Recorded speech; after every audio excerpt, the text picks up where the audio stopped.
I would now like to welcome to the floor our next speaker, Kevin Chen, CEO of EDOC Acquisition Corp, who will be sharing some insights on how SPACs can help biotech companies grow. Kevin, a distinct pleasure to have you with us. I look forward to your talk. The floor is yours. Sure. Thanks, Franco, for the invitation. It's really glad to be here on this call. A couple of words about myself. So I've been on Wall Street for 20 plus years. Right now, we run a couple of SPACs. One is dedicated to healthcare. And in addition, I've been teaching at New York University as an adjunct professor about fintech and global risk. So we are pretty involved with the SPAC space and on Wall Street, I would say. So first, I like to kind of, we have a great speaker earlier who really give a very good introduction and about the why SPAC, etc. I like to kind of step back a little bit and to give my personal view of why SPAC suddenly become so popular, and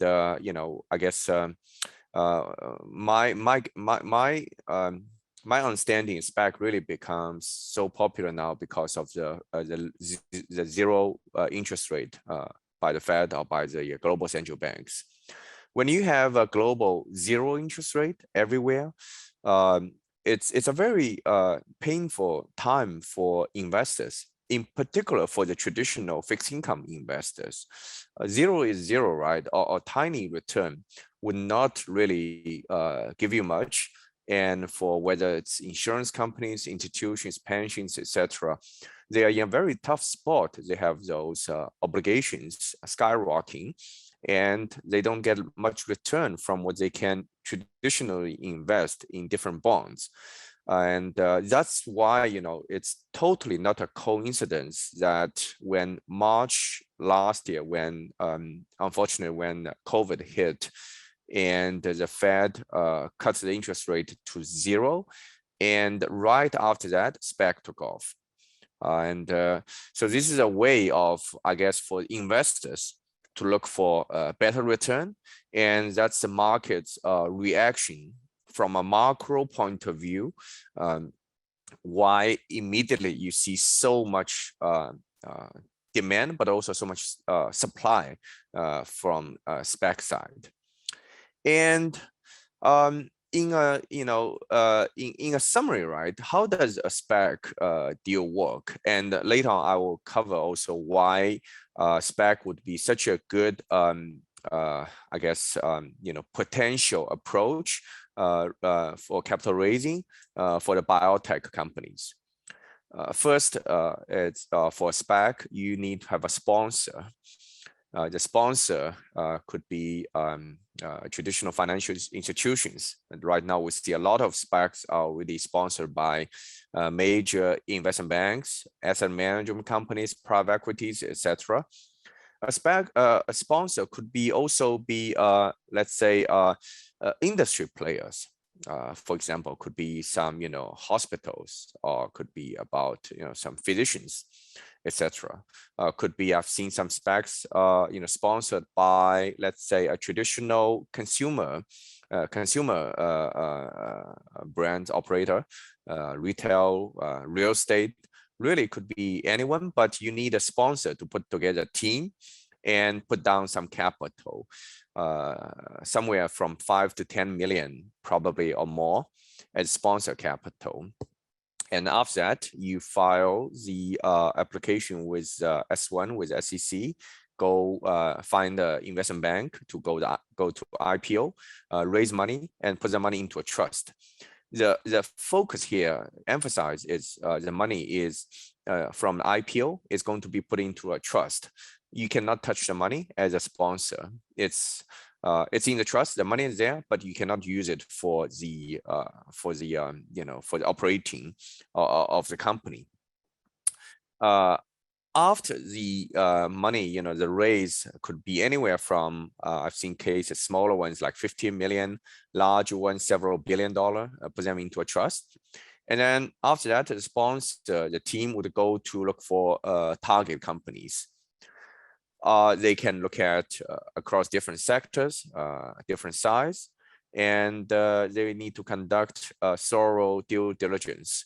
The due diligence would include financial due diligence, legal due diligence, and commercial due diligence. Our earlier speaker, Mark, said it very well. The audit, which is part of the financial due diligence, is very, very important. To have the PCAOB qualified audit report is not an easy thing. It will take 3 to 6 months at least. It will take a lot of resource, and takes a whole team to essentially make sure the target company after the SPAC merger would be public market ready. And you'll know that the capital markets in the US is it's highly regulated. You need to make sure the internal control, disclosure, and all those would fit for public market trading. You need the stock exchange to approve your listing, either NASDAQ or the New York Stock Exchange. Traditionally, a lot of SPACs are actually mainly listed on the NASDAQ, and also because of biotech and tech focus, I would say, on NASDAQ. But it's not just NASDAQ. In fact, the New York Stock Exchange has been very competitive in landing new SPAC deals over the past year. So they're catching up very quickly. So there's pros and cons for both the exchanges. For the SPAC companies and for the targeted companies to evaluate and decide which one to go with, whether NASDAQ or New York Stock Exchange. And then after the target company and the sponsor, the SPAC company agreed on the deal, they can sign the agreement, file with the regulators. And also, possibly, you can raise a PIPE finance. I've seen a lot more SPACs recently announce deals with the PIPE finance. It's not a requirement, but it does provide more confidence to the market participants if we can raise PIPE finance. After the deal announcement, it will be reviewed by the regulators. And after that, there will be a solicitation of proxy vote. Shareholders of the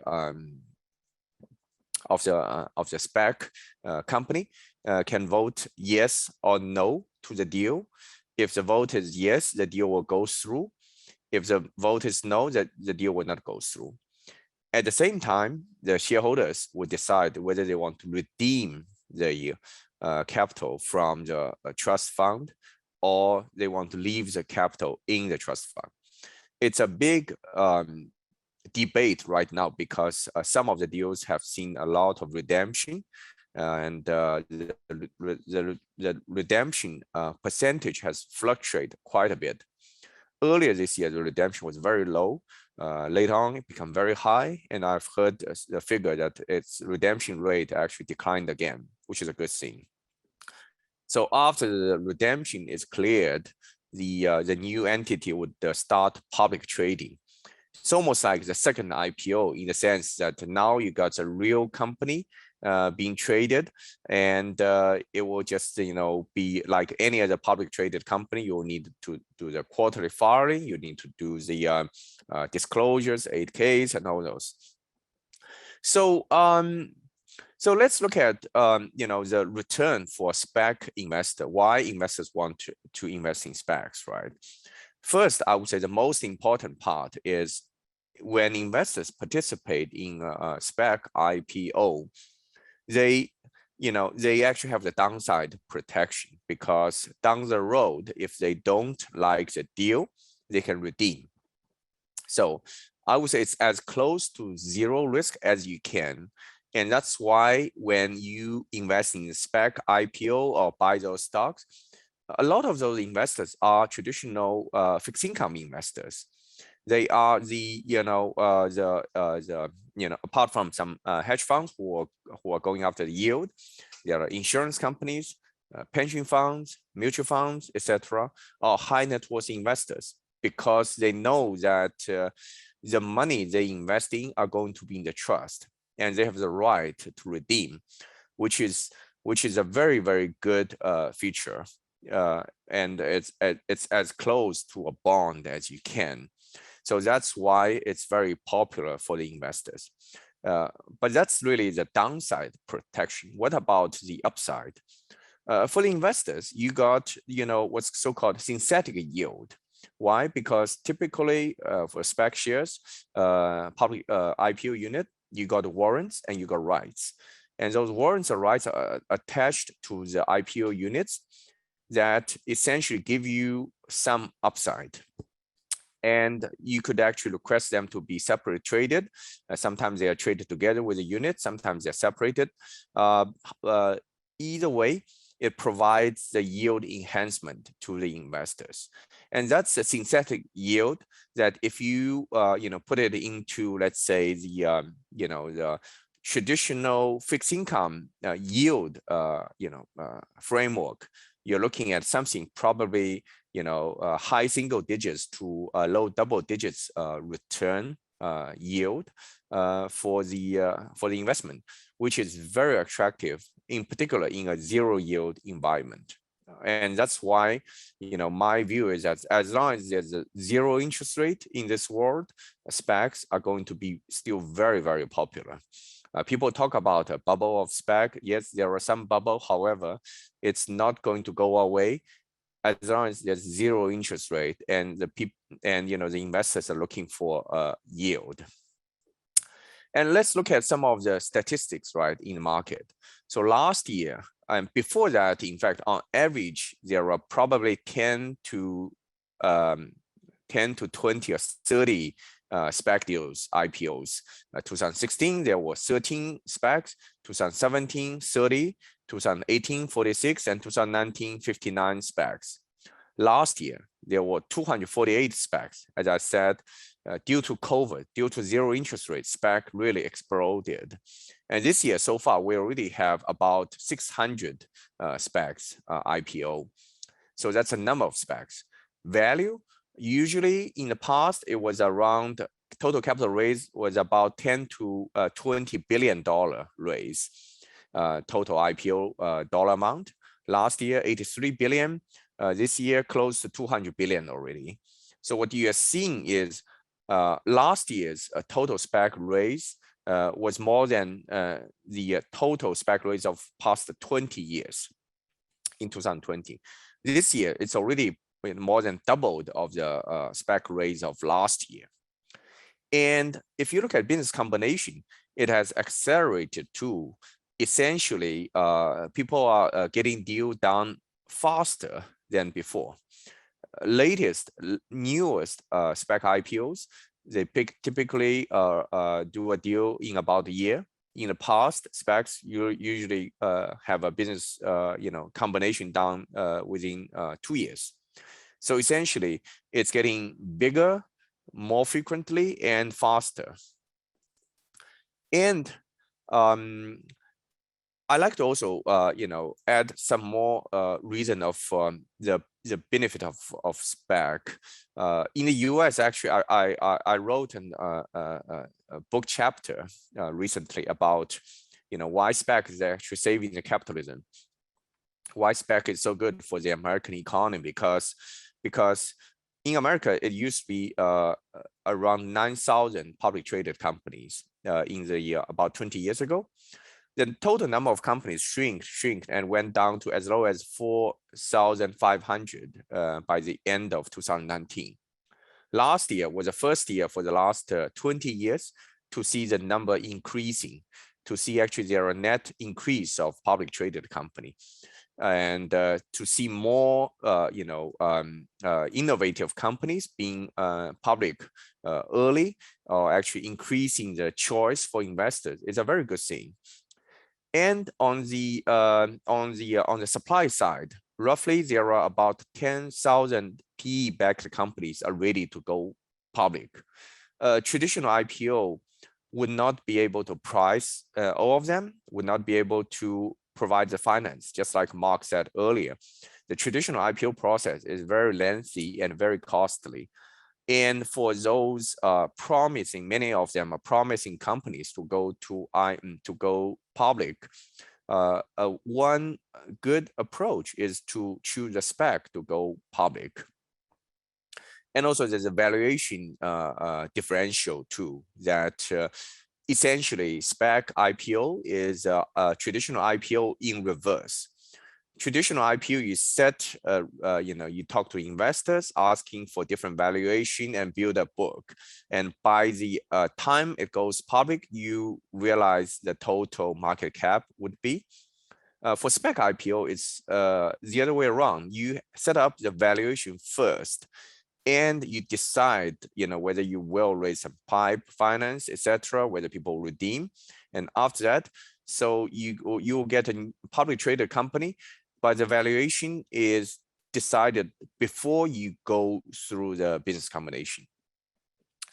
And also for SPAC companies, you got the benefit of public market readiness before you go to IPO, because the SPAC companies already is a public traded company. You got the ready-made board, management, etc. That will be a good a step up for a private hold company. When it goes to public, you got already a ready-made governance structure for the company to be public ready. And I would say, and also there's the important part of strategic versus financial investors. In the SPAC space, in fact, you will notice that there are a lot of SPACs being sponsored or created by industry veterans. I've seen, healthcare industry, financial industry, manufacturing, consumers, the former CEOs of major companies, they go to sponsor SPAC and provide guidance to the company's growth, which is very different from a traditional IPO process, right? When a smaller company go IPO, their investors typically are mutual funds, hedge funds, financial incentivized team or investors, instead of the more the industry insiders who could really provide strategic value to them. And lastly, in this panel, I like to also emphasize that healthcare is a very special sector. Of course, last year, COVID really, created, I would say, a lot more, incentivized for every country to invest more in healthcare.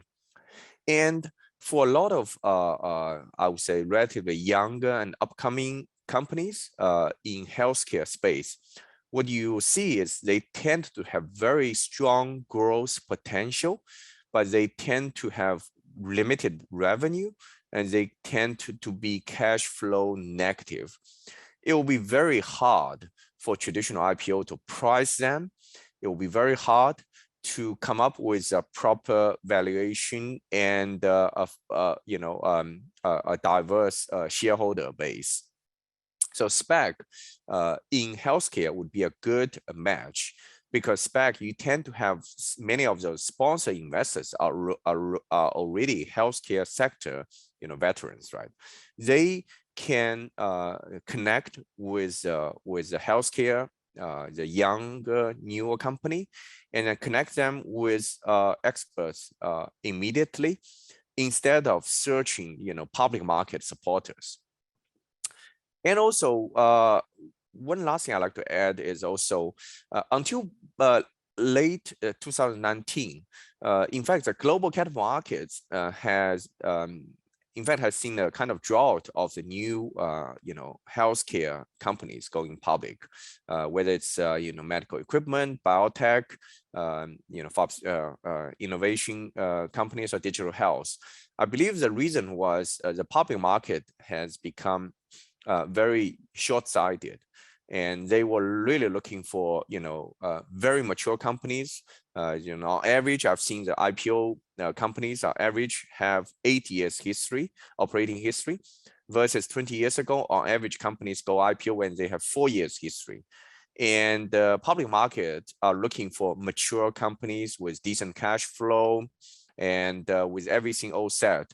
While this is not the case for most of the healthcare companies, they are not the type a good match for a typical IPO. However, the health, the healthcare sector, the growth, the potential is huge, right? A lot of those firms easily could go to multi-billion-dollar company when they can roll out their product or service well. So that's the forward-looking part is really what makes a spec to be so a good match for the biotech firms. And that's why I personally see more deals coming. And I guess my presentation, ends here. But I'll look forward to our panel discussion with all the other distinguished speakers. As do we, Kevin, as do we. So thank you so much for a very insightful and again, practically applicable talk. It was really great.